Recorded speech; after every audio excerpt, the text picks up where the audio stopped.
Hey everybody, it's Matt from Wilson Cider House doing another episode of our Cook the Book series where we take a cookbook that has either meant a lot to me or culturally has done a lot for American cooking.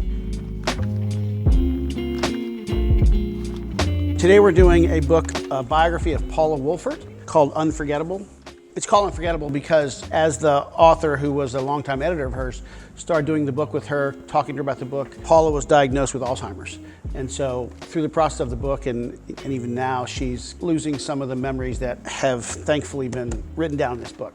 Paula was the first person to bring Mediterranean, Moroccan cooking to the US in kind of a big way. She was born in Brooklyn, but she moved to Morocco in her early 20s and was fascinated with the food culture and wrote a book called Couscous and Other Good Food in 1973. That was her first book.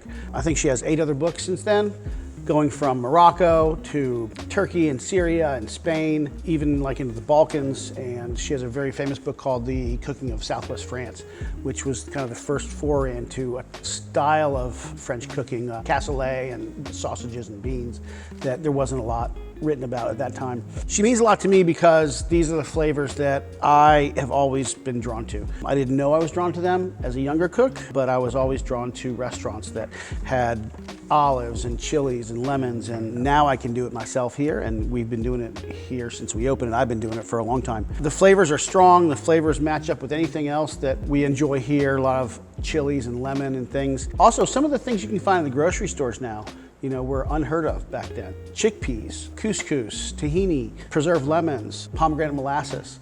These are things that were not common in US grocery stores and in US kitchens. It's very exciting. Every chapter is a chapter of her life, a part of her life. And at the end of each chapter, they've put a couple recipes representing that chapter. She goes to Indonesia, and there's a few recipes related to that. The vast majority of them are definitely Middle Eastern focused, and that's what we've done here as well. I remember being a kid and my mom had a dog-eared copy of The Cooking of Southwest France. My mom would make a few things from it, and I, as a 20-year-old chef, found a copy and started making some things from that book, and it really drew me in. And so I remember finding a box of instant couscous when I was like 21 and cooking it and going, this is not very good. That was probably 1975 when I tasted that. Onto now, the world has just opened up with these flavors. You can find them in just about any good restaurant. Yeah, I remember when I first went to college, there was a Moroccan restaurant in Chapel Hill where I lived. We used to go there, me and a few friends would save up all our money and go there and sit on the pillows on the floor, and there was tapestry everywhere, and I just remember the food being just so unfamiliar and delicious. The place isn't there anymore, but that was definitely the first time I had anything that was even remotely close to this, and it always stuck with me.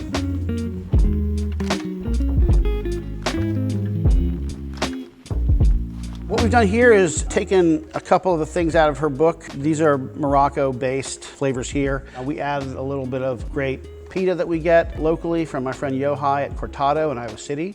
And we're also showing you a little bit of the world's best hummus that we make here at Wilson Cider House. But this is a hand-rolled saffron couscous, pork shoulder skewers that are marinated overnight if you want to, with pomegranate molasses and olive oil and dill and some minced shallot and garlic. Really kind of straightforward and simple, hard to mess up. Grilled for just a few minutes on each side on a hot grill. You get that nice charred edges. Add another flavor that's really great. Also, we're featuring the hand-rolled couscous that we get from a company called Great Chow that imports it from Tunisia. This hand-rolled couscous is really simple. It's bring water or stock up to boil, add in your couscous, put the lid on for 8-9 minutes. I like to fluff it with a little olive oil and salt, and it's ready to go.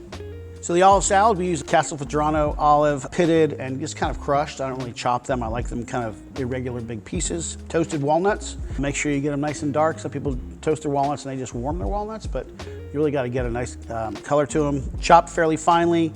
What else is in there? We got pomegranate. Yeah. It's got parsley and pomegranate molasses and lemon juice and olive oil. The contrast between the sort of tart pomegranate and walnut and the briny olive is just, it's really wonderful. The fattiness of the pork is really nice, cut through with the tart pomegranate molasses, salty olives, the tannic walnuts add another flavor, and of course the nice bed of couscous kind of soaks up all those pork juices from the grill. Delicious. I like these recipes because the olive salad comes together really quickly. It's a little bit unexpected, the walnuts and olives, but it works really well. The heat from the Aleppo is nice. Pork is also a great recipe because you can buy a pork shoulder anywhere. A lot of people feel like you have to braise a pork shoulder for a long time, but you know, if you dice it up and you marinate it, it's really great off the grill. Anyway, all this stuff is really straightforward and easy to make. The flavors are impressive to anybody, and doesn't take much from your pantry. And again, they're right out of this book, Unforgettable, biography of Paula Wolfert, one of my culinary heroes. You can get this in any bookstore, I'm sure, and please check out any cookbook that grabs your eye. We love them here.